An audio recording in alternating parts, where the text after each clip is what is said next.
been the series Igsoon. I think we started this last year and we're still continuing to it.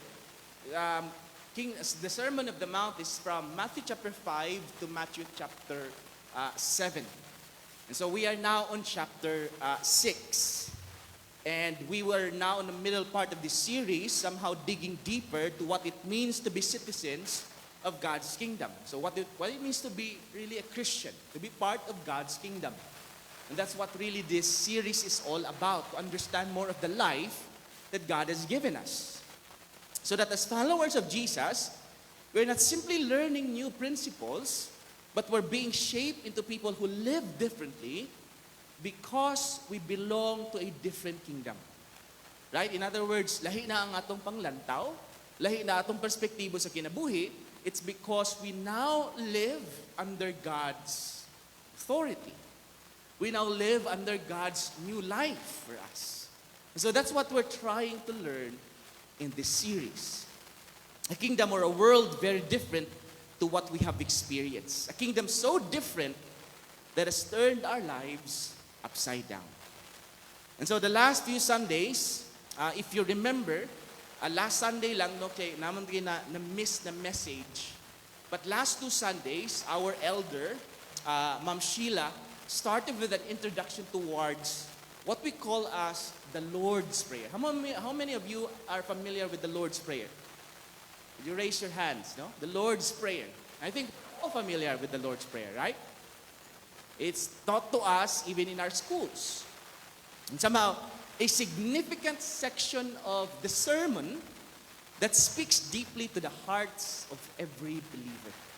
So it's kind of bitong normal to say, okay, this is the Lord's Prayer. We recite that every day. But yet, do we really understand the impact of that prayer? Nasabta natin, son? And so that's what we're going to talk about in the next few weeks, starting today. And it was a beautiful introduction our elder shared with us of what prayer looks like.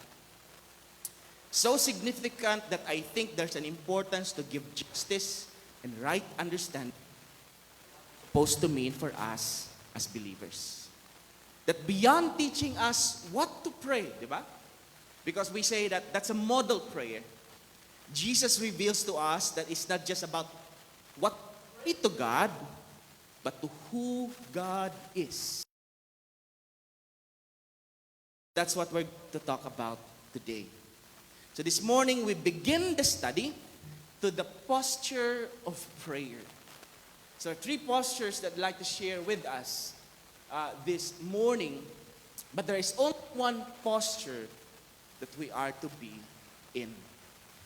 So let's read first our scripture we're going to talk about through this Matthew chapter 6, verse 5 and following. So Matthew chapter 6, verse 5 to 13, it says, "When you pray, do not be the hypocrites, for they love to pray standing in the synagogue and on the street corners, to be seen by others. Truly, I tell you, they have received the reward in full. But when you pray, go into your room, close the door, and pray to your Father who is unseen. Then your Father, who sees what you have done in secret, will reward you. And when you pray, do not keep on babbling like pagans, for they think they will be heard because of many words. Do not be like them," he said. "For your Father knows what you need before you ask Him." And this is our prayer. Then this is how you should pray. And we'll start with this. "Our Father in heaven, hallowed be your name."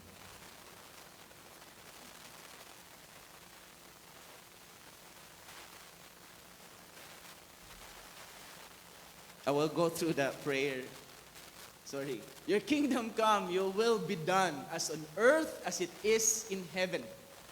Give us today our daily bread, and forgive us our debts. And also we forgive, as we also have forgiven our debtors.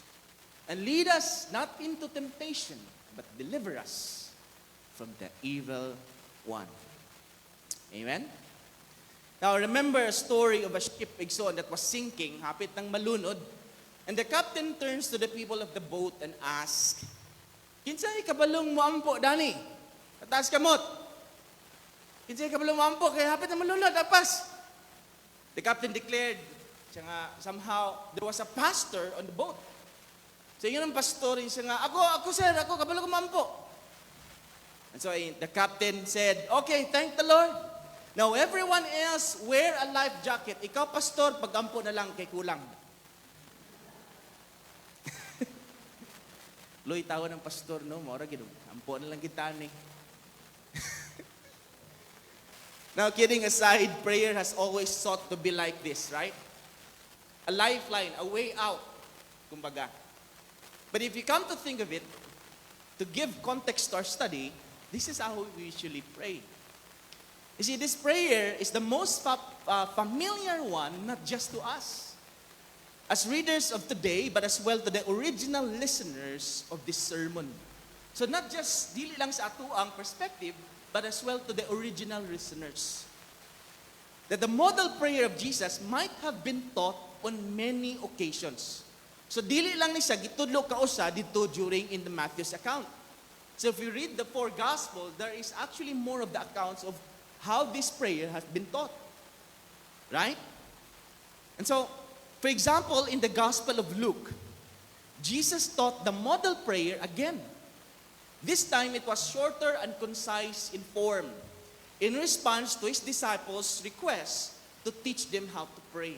So, nangutanat sila, Lord, teach us how to pray. Luke chapter 11, verse 1, it says this. One day, Jesus was praying in a certain place. When He finished, one of the disciples said to Him, Lord, teach us to pray, just as John taught his disciples. Remember John the Baptist, right? Tungunta na sila, Lord, tudloy pod mi, pareha sa mga disipulo ni John the Baptist. Now, this is very important to note, because this is the only recorded moment, listen to this, where the disciples asked Jesus to teach them something. So this is the only recorded nga ilang gipangutana sa Ginoo nga tudluan sila. Right? It was to pray. And also, we see that the disciples were very familiar what prayer is. Mao po to take note.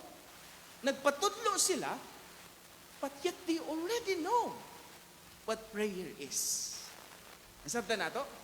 They already know what prayer is, but they were asking Jesus to teach them to pray. As prayer was already part of their daily lives. Now, devout Jews prayed at least 3 times each day. No, if you are a Jew, you pray 3 times each day. We see it in Psalm 55, verse 17, and Daniel chapter 6, verse 10. Morning, afternoon, and evening prayers were common, and many prayers were recited from memory.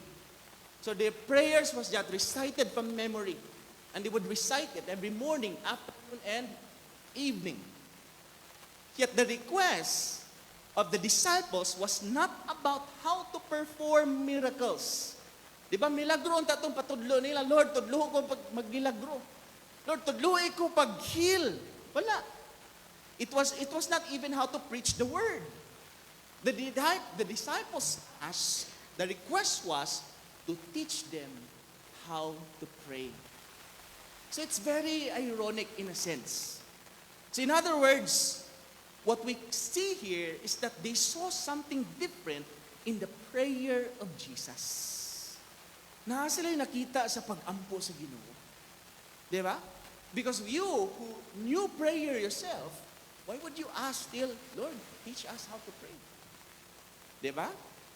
So if you look at it deeply, this request was likely prompted by observing the prayer life of Jesus Himself. That there was just something different to what kind of prayer Jesus was showing them. And throughout the book of Luke, we see Jesus' prayer to be a prayer life to the Father. Nakita nila ang pag-ampo sa Ginoo, di ba? You would read that Jesus would always pray, would separate Himself. He would go to the other side and ask and pray. Ikaw mismo, as a disciple, you would see the prayer life of the Lord. Grabe ang pag-ampo sa Ginoo. And how remarkable and the intimacy and trust that he had for his father. It was something different for them. The intimacy and the trust. It was, their communion was personal. Kaya bitaw mag-ampo, it was very personal. It was honor or something and very refreshing and life-giving for them. Lahi-lagi ni mag-ampo ang Ginoo. Mag-ampo ang Ginoo, tuol kaayo sa iyahang amahan. So that was where they were seeing. There was confidence and there was display of power. His ministry was something coming from his communion. That's why when they witnessed the ministry of Jesus, it was not something out of doing responsibility, but his ministry came out from his communion with the Father. So that's what they're seeing. And so, we see that it was a beautiful experience that enlightened the disciples. Kita nila ang prayer life sa Ginoo. Right? Touching the very souls. And so they ask and say to the Lord, Lord, teach us how to pray. That was the prayer. That was the question, the request of the disciples to Jesus. Because nakita nila, lahi ampo sa Ginoo. So that's what we're going to talk about today. Now before that, I remember the story of 3 pastors. Kaning mga pastor, hinambugay ba? Who were discussing the best position of prayer. Ang pinaka-best gid nga position, while there was a telephone repairman work beside them. So they were talking about, ang pagluhod yun, mo'y pinaka-the best. Pag magluhod ka sa Ginoo. And the one pastor said, no, dili na mao. You see, I get the best result standing with my hands outstretched to heaven. Muna na yung pinaka-best. No? And the one pastor said, no, you're both wrong. The most effective prayer position is where you're lying prostrate, face down on the ground. Hapa sa Ginoo. Muna yung pinaka-the best nga pag-ampo. Right? Ikaw, Igson, sa imong pinaka-the best nga pag-ampo nga position. But the repairman nearby, this telephone repairman, overhearing this, could not contain himself. He no longer said, okay, pastors, listen to me. He interrupted. You see, for me, the best praying I ever did was that nagbitay ko diya sa telephone pole, upside down, holding for dear life. That got me really to pray. Siyempre, di ka makampo, anak. And I guess, just like what the disciples felt during that time, we will never truly understand what genuine prayer is until we experience it ourselves. Amen ba? Until we are really in that position to really pray and witness the real communion with God actually looks like. So that was the really maybe seeing and asking. I think J.C. Ryle was right when he said this in siya, prayer is to faith what breath is to the body. Right? Prayer is to faith what breath is to the body. You see, we cannot live this life without prayer. We cannot live we cannot live this life without prayer. Di ba? In other words, it is a need in your life. Friends, the Christian life isn't difficult. Di man lisod ang Kristohanong kinabuhi, but it is impossible apart from the Lord. We cannot live it in our own strength. It's Christ working and through us. And that is why prayer is not merely a Christian discipline. It is our lifeline. Di nato kaya kung may pag-ampo igsoon without communion with the Lord. And we will never truly understand prayer until we see it the way Jesus taught it. Maupod siguro ni na wala tayo ka na bitang desire to pray, to really give time, to really have that personal communion with God, because maybe we don't really understand what prayer is and how Jesus taught it. Amen? You see, this embodies everything in the Christian life is supposed to be in our communion with the Lord. John Ortberg said this, ingon siya, the Lord's Prayer is the richest single source in the entire Bible of information how to pray. No, in other words, you want to learn about prayer? Everything's there. Or Martin Luther would say, the Lord's Prayer is the very best prayer that came to earth that anyone would ever have thought up. It was the best prayer. So maybe the disciples saw that. And that's what we're going to see today. You see, friends, what we're saying is this. What Jesus is teaching us is that the Lord's Prayer does more than this it teaches. It should reshape our actions, our affections, and reorder our priorities. And draw us deeper in the communion of our Heavenly Father. Right? So in other words, it's just more than praying. It's reshaping our minds, our hearts, to what God wills for us. It does not begin with our needs or desires. It begins by redirecting our hearts to God before it teaches us to ask. It teaches us to worship. No, it begins with worship. It begins with this understanding of who God is. Ang pag-ampo igsoon. And so, that is why after making a contrast of what kind of prayer they were used to, empty, shallow, ritualistic prayer, he said then this. Matthew chapter 6, verse 9.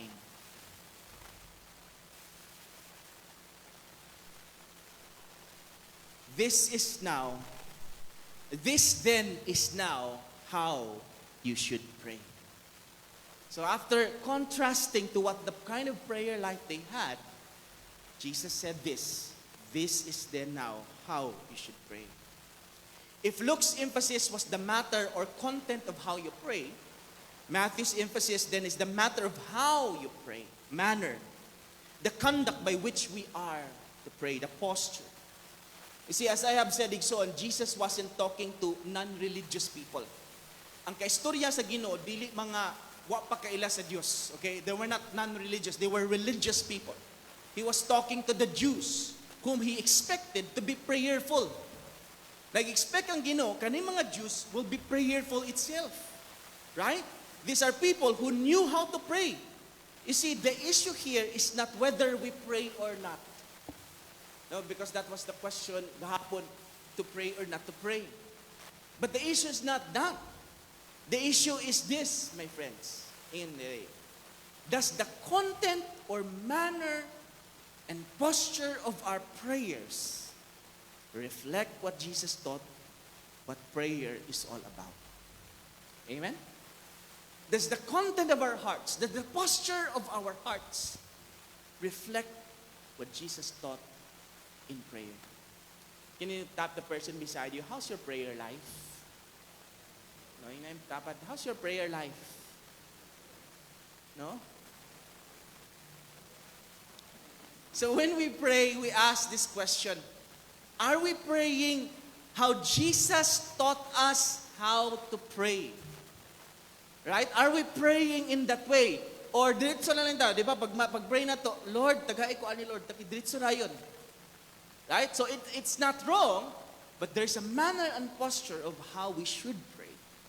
Are we really experiencing the power and the essence of prayer? The communion of prayer? What's happening when you pray? Are we experiencing all of that? And so there are three postures that I'd like to share this morning. And one should be the only posture that we must have, and two that we must avoid. Okay? Ready na mo igsoon? Inayim tapad, ready na ka? So, he started with this very powerful statement, a profound, as you may say, radical, that shattered the minds and the thoughts of the Jews hearing this. It's shattered their minds. Huh? No? Powerful statement from the Lord Jesus Christ. Matthew chapter 6, verse 9. Then This is how we should pray. Pray. Our Father in heaven. Our Father in heaven. This will be our first study today. Sabi no? Ang ingon ni Jesus, our Father in heaven. Now, this is very profound. The first posture that we should be in prayer is this. Okay? The posture of a child. The posture of a child. Now, this is perhaps the most revolutionary word in the prayer. You see, because in the Old Testament, God is occasionally called the Father of Israel. So in other words, that's the only time that they call God the Father of Israel, not even personally. In other words, the entire nation of Israel. Isaiah 63 and Deuteronomy 32. A reference to God of the Jewish race. So only to this point, only to the point that they called God Father as the Father of the race of the Jewish race. The Father of Israel. Right? But for individual Jews, ikaw personally, they have never approached God personally as their Father. Nawala gyud na, nga mingon sila nga, Papa na ako, ang amahan sa langit. Someone very close, someone that you can relate with. You see, it was radical for them to hear that from Jesus, to the point even audacious. Diba? How dare you call God Father? Nasafta natin saan? No?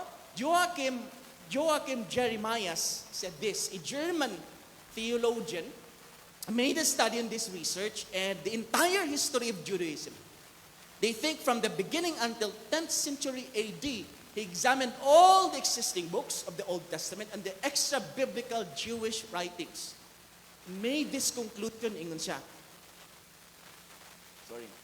There was not a single reference of a Jewish person addressing God directly in the first person as Father. Have you know? In all the entire Jewish writings, in all the entire Old Testament, and, di ba? Of Judaism, not single one, not one instance that they call God Father. So it was audacious for you to call Father the God of the heavens and the earth. Sabi natin how respectful they are. The first Jewish rabbi, listen to this, to call God Father directly was the Jesus of Nazareth. He was the first to call God Father. Nasabtan natin, Nixon? This is amazing. Diba? You see, if you are a Jew, especially during the time of Jesus, you will always be, listen to this, reciting these words. You don't address God as Father, you would address Him as this. Over 1,000 times, mauni ang imuhang i-recite. No? Ang imong i-recite, Igson, is, Baruch ata Adonai Elenu meleka haolam. Baruch ata Adonai Elenu meleka haolam. In other words, you would always recite this every single time. Blessed are you, meaning Lord our God, King of the universe. Blessed are you, Lord our God, King of the universe. That's what we would always pray and recite. So you will say these phrases 100 times every day. That's the Jewish race. And the first part, and every activity that is done during the day. Pag matani mo sa buntag, Blessed ata Adonai. No?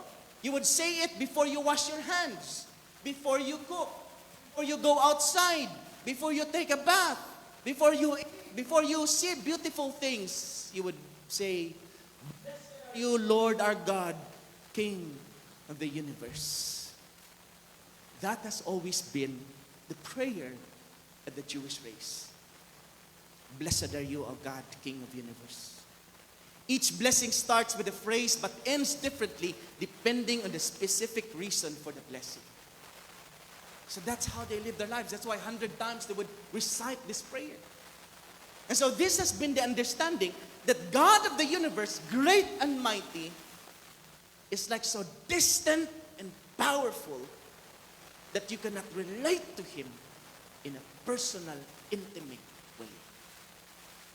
So He blesses you, but He is the God Almighty. And to relate Him in that way, in a very intimate, personal way, is audacious enough to say He is your Father. Masabtan natin, Exod? No? Asay mong God, when we pray about this, when we look at this, marabitag, normal lang para sa ato. But for the Jewish race, before, it was not.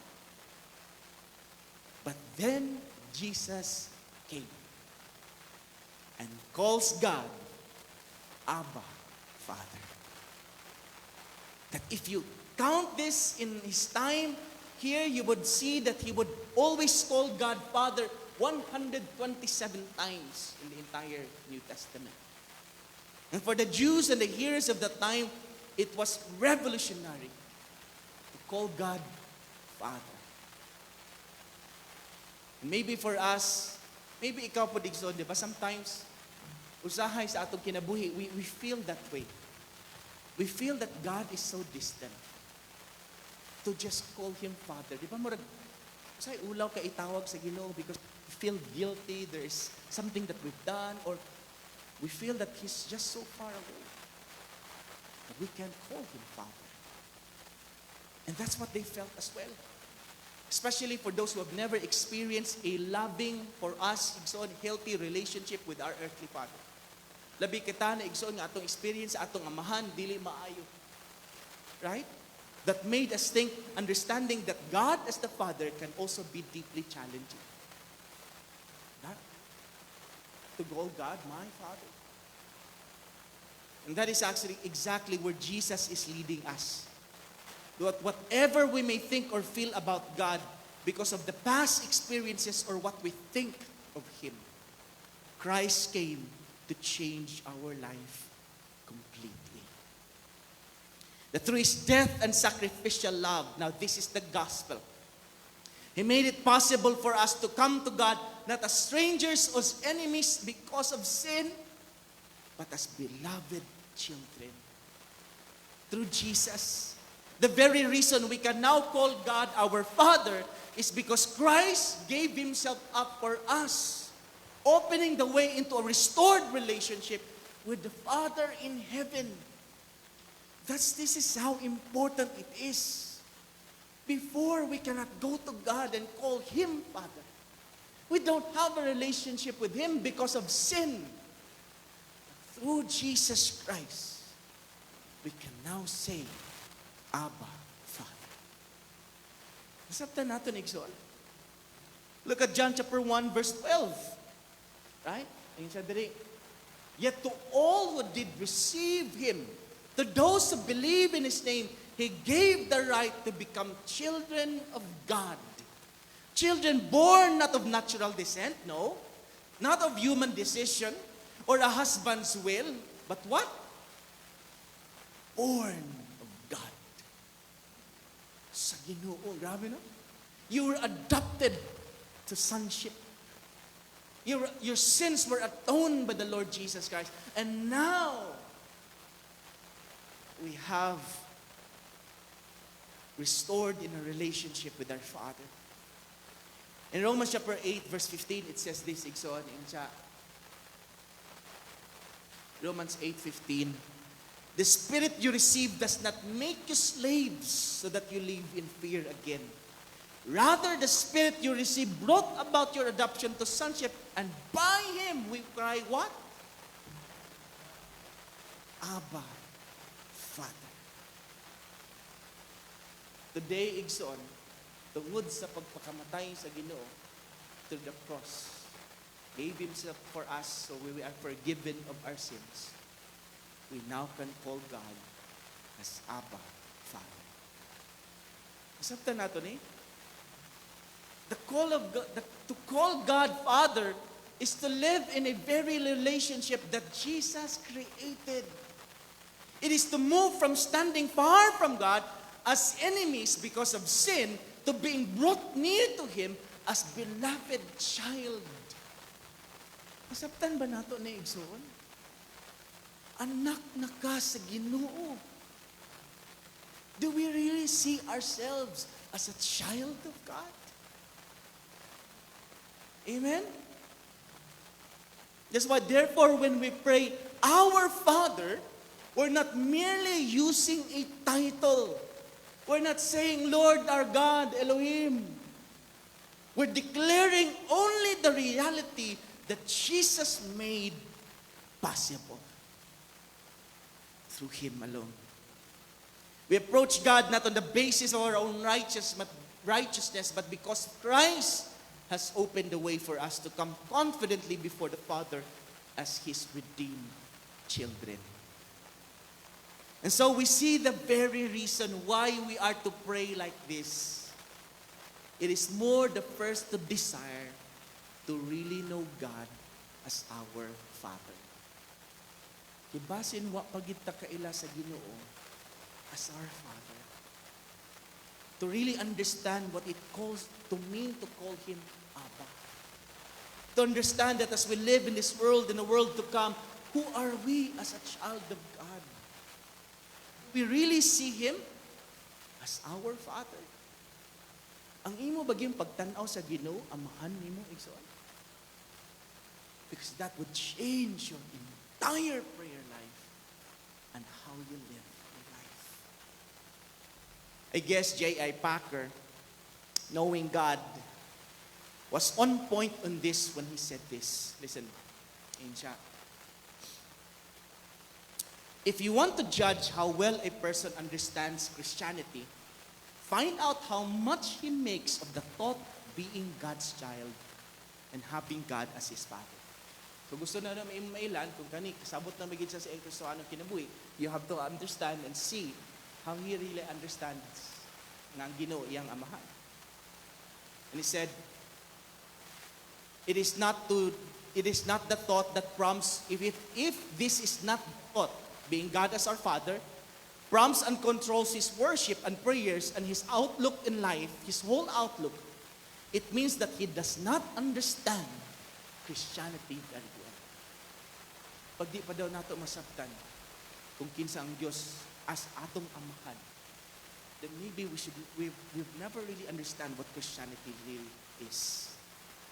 As a child, we become before the Lord not pretending just who we are in the arms of the Father. And so Jesus is telling us to pray in this way. That you are not some distant alien or outcast. But you are a child of God. That's the position you have. So this is what Jesus is telling us. Ang atong langit, atong amahan sa langit, ato pong amahan. Amen? And so this is what Jesus is telling us how to pray or why we pray in this way. So that we would not lose our way in the journey. Diba kay sometimes magod sa kinabuhi usay malimtan, diba? Malimtan nato nga siya atong amahan.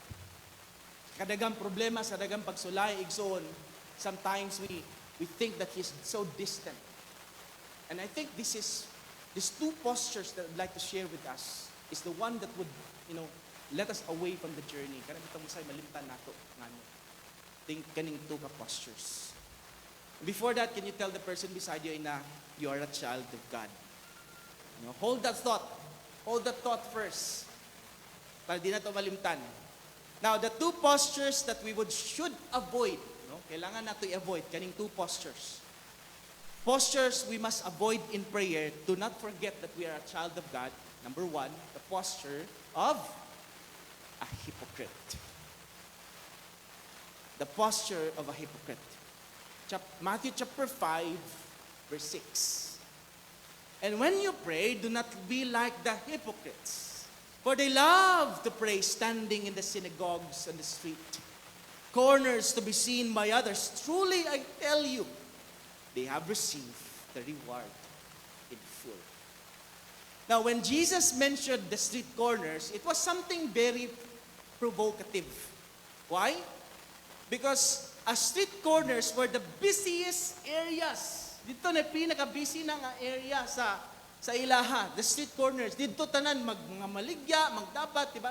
Dito gid sila magtindog-tindog. Elohim, magpakita gid sila dito. No, mag-speaking in tongues pa sila dito. Right? So, they would really let people see them praying. And when Jesus said they received the reward in full, He means that they have chosen their goal, the reward, human applause. Napakpakan sila sa public so that they would have recognition how prayerful they are, how religious they are, and that the only reward they will ever get. They've chosen the reward, public applause. So their true desire isn't really to connect God, di ba? Their true desire was to gain social status, to gain respect, reputation of being spiritually devout. Kapag makita ka sa mga tao, grabe gid gini siya. Oh, grabe. Very spiritual. No? Mo ginay para makita siya. Na very prayerful. Naa pa lang sa dalan, nag-speaking in tongues. Wa pa kaabot sa simbahan. Wa pa kaabot sa agong. Grabe na iyang Lord our God. Diba? Spiritual kaayong person. Maayo kaayo sa Bible, di ba? Grabe ko, ang mga iyang theology master kayo. Close kayo sila ni Lord. Usay, maulaw, tagduol, aning mga tawhana, kay marag, grabe, marag layo, naman kayo kus Ginoo, eh. Di ba? Sila ra may kailan ni Lord. And the Lord is saying here, saying sa Ginoo, don't do that. That's not how to pray. One time, it took a non-religious person, non-religious, even atheist, Friedrich Nietzsche, widely considered one of the most famous and influential atheist philosophers in history, said this. Ingan siya, I saw religious people very often use the religious activity to get a self-image, a reputation, so they can have a platform by which to get power. Na para may ilan lang sa mga tao so that they could control people and elevate themselves. It took a non-religious, even atheist, to see to us that as Christians. Sabi na? The word that the Lord used here, the word hypocrite, is in Greek, hypokrites. Meaning what? An actor in a play. No? Kung actor ka, you are hypocrite. Because during that time, sa panahon ni Jesus, there was a shortage of actors. Nakulang. So one actor takes different characters in a play. Diba? So, butang na to, 5 ka character, siya na tanan. And so the actor would do that by wearing multiple masks. So they would use this mask, use another mask, allow him to transition. So that's what happened, no? Now, as he transitioned, the character that he's playing are not truly him. He goes out and said that of what the play demands. So, sa lang yung character because wa may laing actor. So what Jesus is trying to say here is that in our prayers, don't be an actor. Inay tapad, ayaw pag-acting-acting. No? Don't be a hypocrite when you pray. Don't put up a show. Don't use prayer, your knowledge, or it can be even the ministry to projecting that you're somebody spiritual. Di ba? You're putting up a play so that people would see you spiritual. Palayo gid diha sa Ginoo. And I guess that's the reason why when you ask people to pray for the food, di ba, usahay, atong mga tanan, Brad, ikaw ampo sa pagkaon. Ay, Brad, ikaw lang, Brad. No, si pastor lang, Brad, si pastor. Ano na itong ginabuhat nato, di ba? Wala bitaw ko sa mahatlok ta, we might be afraid of saying the wrong words. Kaya basin pagtanaw nila sa ato, we're not spiritual. Understand? Diba? Espasa lang nato, I might get words shallow or in jumble. But the truth is, we have to remember, our prayer is much as good as our hearts are.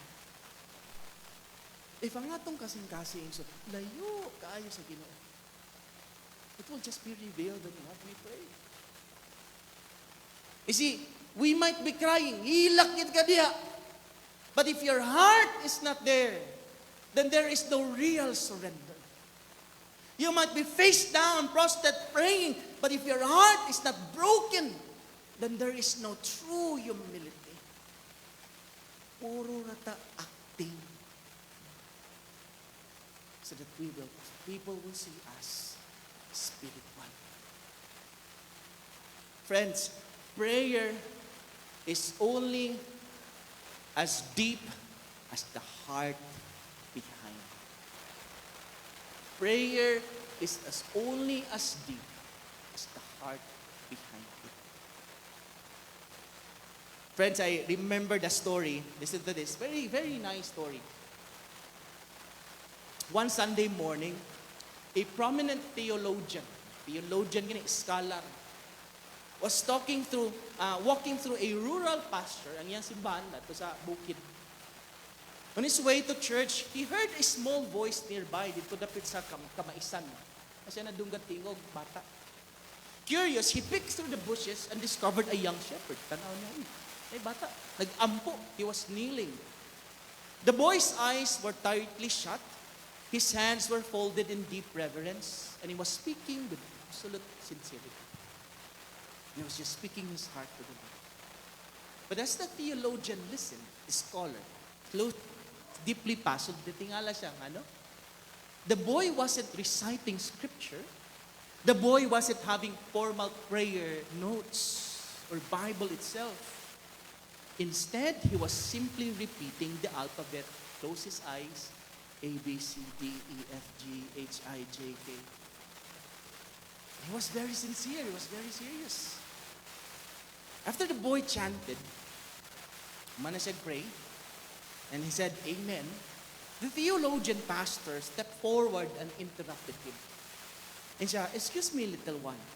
He said, I'm a servant of the Lord and a Bible scholar. I saw you praying. Nakita tayo nag-ampo, nak. But why on earth are you just reciting the alphabet? The boy looked up humbly and replied, Sir, I'm an orphan and have never learned how to pray, didn't go to school. I don't know any of the beautiful words or formal prayers. But what I know is this, that I can call him Father, that God takes care of me and hears my prayer. And I want him to help me watch over my sheep. So I thought of just give him all the letters I know. I just gave him all the ABCs. And he could put them together into words himself. He already knows exactly what I'm trying to say. The theologian pastor smiled, deeply moved and humbled by the child's pure faith. He went on this church service knowing that the little shepherd boy had just preached the most profound sermon and prayer he would ever hear. Have you know? It was just ABCs. But his heart was sincere. His Father listens to him. Friends, as someone said, when the heart is right, the words can never go wrong. But when the soul is not right, even the noblest plight loses its life. Right? Bisan pag ang imuhang words, dili magkadimao igsoon. Kung ang imong kasing-kasing sakto, diha sa Ginoo, that He would heal those words. But if your heart is so far from God, no matter how eloquent your words, di nakaabot sa dunggan sa Diyos. Not a lot of things we do as Christians we actually seen by everyone, right? We attend church, people see us. Serve in the church, people see us. Damta karon, people see us. We worship, people see us. Kita man kita sa tao. Saan mo na, pastor? Now, the Lord is saying, stop all that. Di na ta magsimba. Pagtago na lang ta sa atong kwarto. No? That's not what the Lord is saying here. That's what not He's saying. But to be careful, what? To not perform and be seen. Example. You see, we all have this tendency that no matter what we say, we won't. Diba? Kana bitong, sometimes, for example, sa ako ang tendency, so personally, I'm sharing to you my personal journey. Many times, during magpasting, di ba, magpasting na, sometimes, usahay, bitaw ka na bitong tempting to not wash your face. Para makita ganyan, not to wipe the tears of my face. Para makita gid sa mga tao, grabe gid si pastor, kay spiritual kayo. Kay gabing fasting mo, way ligo. Gabing hilak sa Ginoo. May talo, wow, grabe, I'm proud of you, pastor. Super wow, you're so spiritual. And we got that tendency, right? To perform. To let people see how spiritual we are, how close we are to God. But in reality, I was struggling in the Lord. Lord! I was crying out my heart. But sometimes we get that tendency to see people that were spiritual.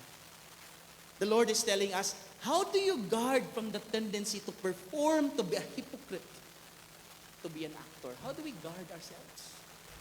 The Lord tells us, pray more in private than in public. Amen?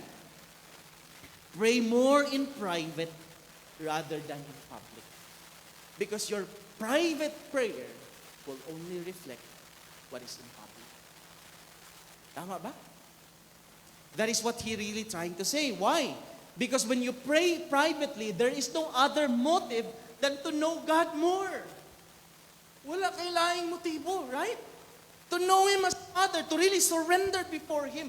There's no acting, there's no pretending, it's just you and the Lord. Way makakita nimo. It's you and God. And that's why Matthew 6:6 says, go in your room. Diba? And the Greek word there is tamion. The only room in the house equipped with a door that could be locked in the inside. For total privacy, paway makasulod, kamuragid sa Ginoo, way makakita.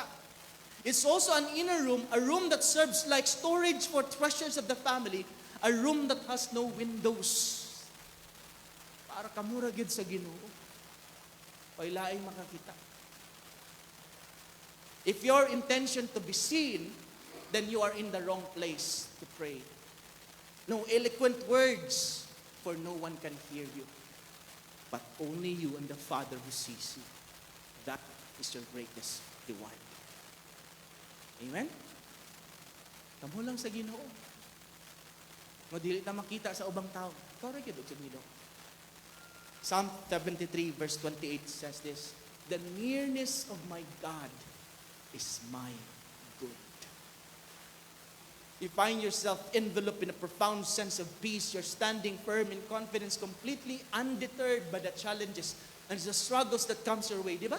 There's always this gentle shift in your heart. Na pagsulot nimo sa imong prayer room, igsoon, there's just this struggle, this pain, this crying out for Jesus. But when you go out, di ba, there's just this change and shift in your mood, in your heart. Nga kaya na nimo, Lord, I can be able and you're encouraged to move forward. Because there's something that shifted in you. Peace that transcends all understanding. You find yourself less judgmental of others and infinitely more excited about the gift of life. Loneliness has no longer hold of your heart because you are deeply aware that God's comforting presence lives vibrantly inside of you, filling every void. Friends, that's what prayer should look like. It should change our hearts. But when you go out of that inner room, you come differently and transformed. Have you ever experienced that, Igsoon? Pag umani mo ampo, lahi na. Diba? Mura na gusto, pwede na ni mong makig-away yung Superman, no? Kaya na ni mo. Amen? So the question we ask ourselves, when we pray, D.A. Carson answered this. And siya,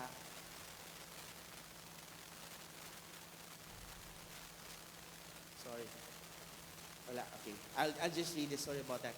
D.A. Carson said, do I pray more frequently and more fervently when alone with God than I do in public? Or do I love the secret place of prayer?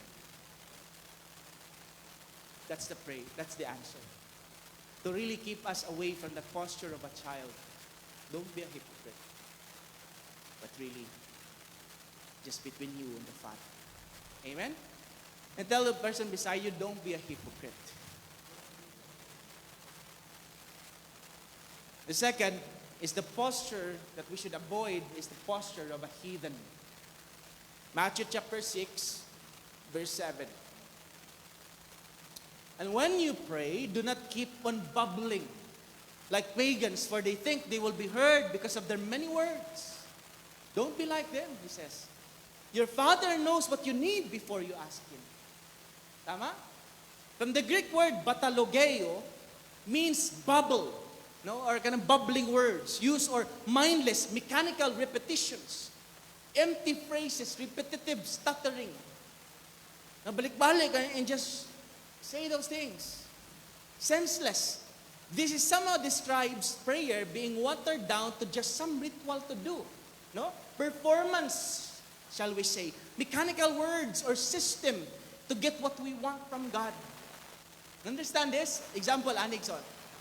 For example, you fast for 7 days without water pa yun. I'm sure that God would answer my prayers. Pag mas fasting ko, putok adlaw, way tubig. Tubagon gini sa Ginoo. Or, I will pray this prayer maybe 10 times more. Then prayers will be answered. Pray for this 9 days and He will answer. Di ba? We have that notion, right? Pag magbuhaton nato ni sa Ginoo nga magampot tagi nga ni kataas, tubagon gini sa Ginoo. Apil ko prayer and fasting, tubagon gini sa Ginoo. Now, I'm not saying that's wrong, but this is what Jesus is meaning to say. I think Kyle Strobel said it right when it came to this. Ingon siya. Prayer can be a way to manipulate God. Attempting to say the right words in the right order as if we're reciting a magic spell to secure God to our side. Grabe, no? What it means is that prayer should not be something as we're trying to comply as a servant.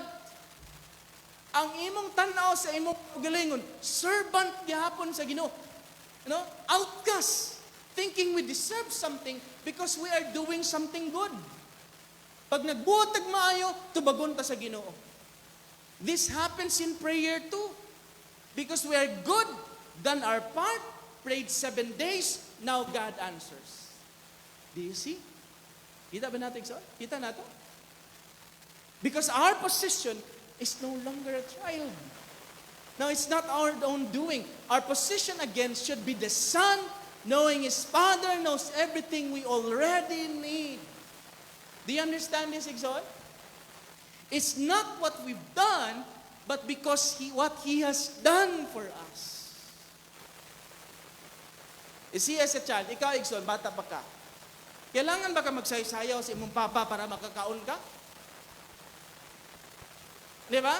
Ay, magkuhan sa akong performance sa akong dad kay para makakaon namin, idugay kaayo. Or do you have to perform on the side of your parents so that they would give you clothes to wear? Nasabtan na to? It's not of what we've done.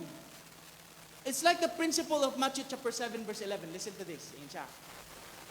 If you then, who are evil, kita nga evil, kita na mga tao, who know how to give good gifts to your children, ikaw, tagaan, ganyan mong iPhone ni mong anak. Di ba? How much more your Father in heaven give good things to those who ask Him. Isabtan natin eh. Sometimes we don't see God as Father. And so He says, don't pray like that. For you as a child of God, God knows what you need before you ask Him. Di ba ang amahan, kabalo naman unsay need sa iyang anak? Ikaw as parent, kabalo man ka, di ba? And so much more of our Father in heaven. Your position is no longer of an outcast, but of a child wanting his Father. Matthew chapter 6, verse 8 to 9. Listen. Don't be like them, because your Father knows the things you need before you ask Him. Therefore, this is how you should pray. Our Father in heaven. Duol ka sa imong hamahan. It's not something as distant. You don't have that intimate relationship with God. You don't have to perform before the Lord and say, Lord, I need this. God knows what you need. God knows what you're crying in your heart. All that you have to do is to come before the Lord and say, Abba, Father. Now to balance this out, this is not also telling us to defy the name of God as King of Kings and Lord of Lords, or Creator of all things. That's not it. No? We don't defy that Ikson. Our Lord, our God, He is still King and our God. That's why it continues with, kung say sumpay ana, our Father in heaven, hallowed be thy name. It does not disrespect God. A genuine understanding of a magnified and honored, glorified name of God, we don't remove that. He is the King of Kings. He is the Lord of Lords. We're not also getting off balance, being too much in relationship that we do not respect our Father. Di ba? Ikaw, imong mangyapong respetuhon imong amahan. Even you have a personal relationship with your Father. So that's to balance that out. Usahay, mayon na lang ta, the dude upstairs.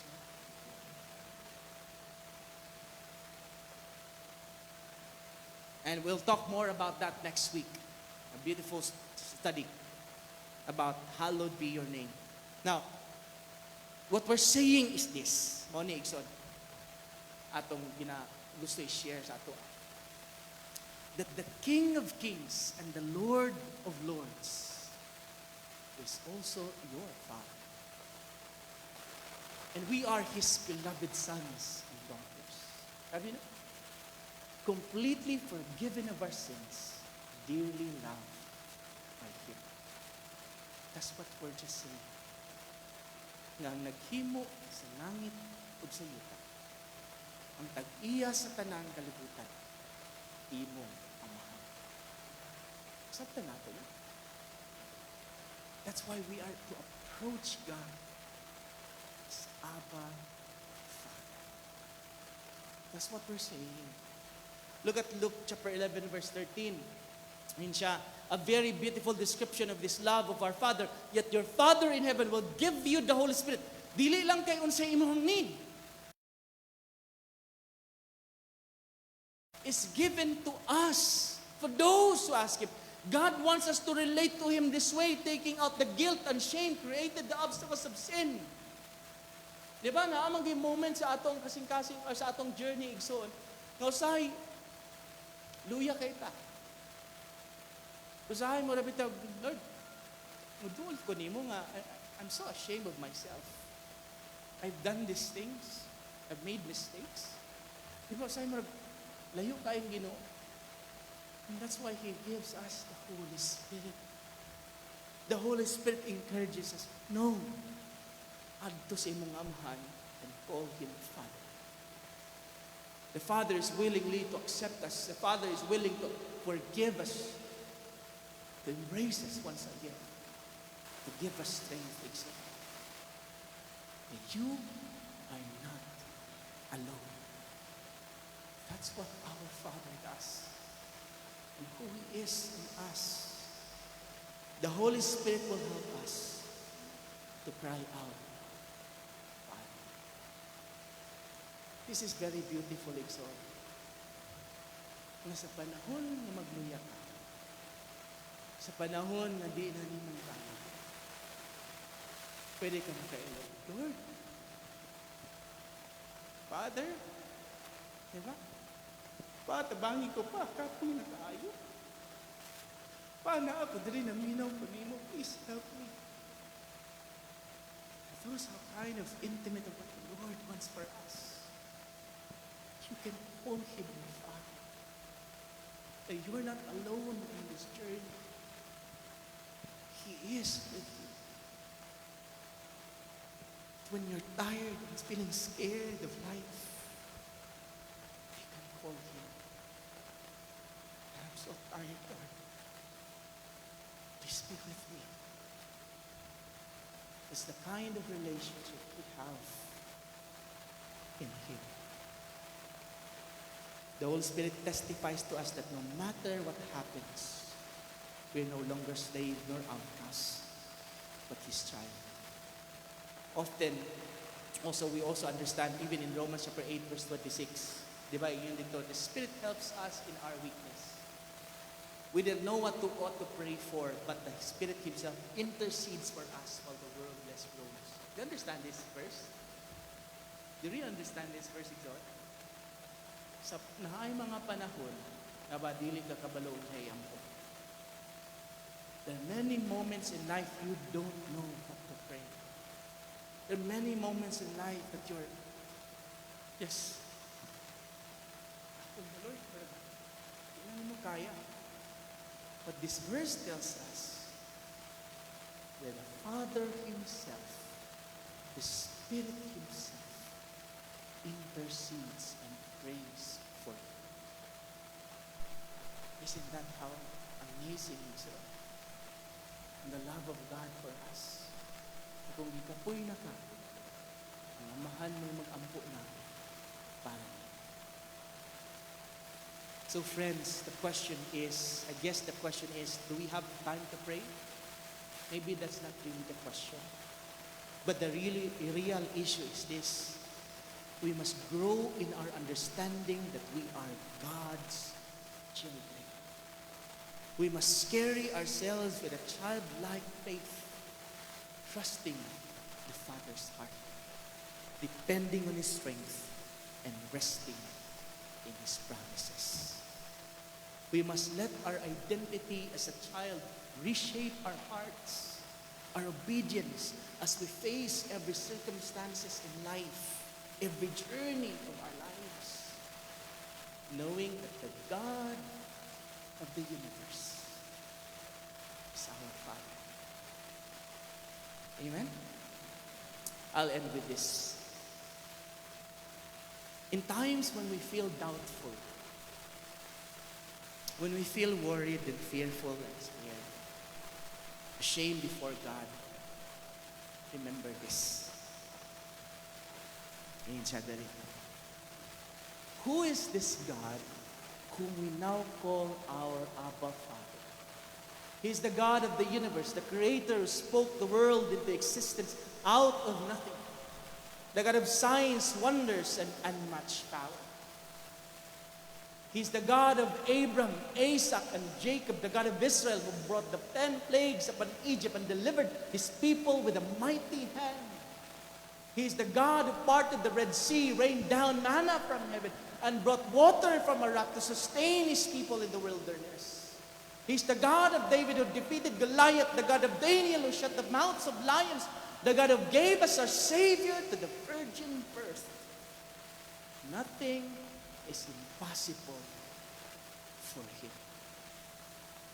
In Jeremiah 32:17, sovereign Lord, You have made the heavens and the earth by Your great power and outstretched arm. Nothing is too hard for You. Friends, as we pray this morning, I do hope that this lesson today somehow sparks within us a desire to really develop a prayer habit with our Lord. To know Him as your Father. To see Him as your Father.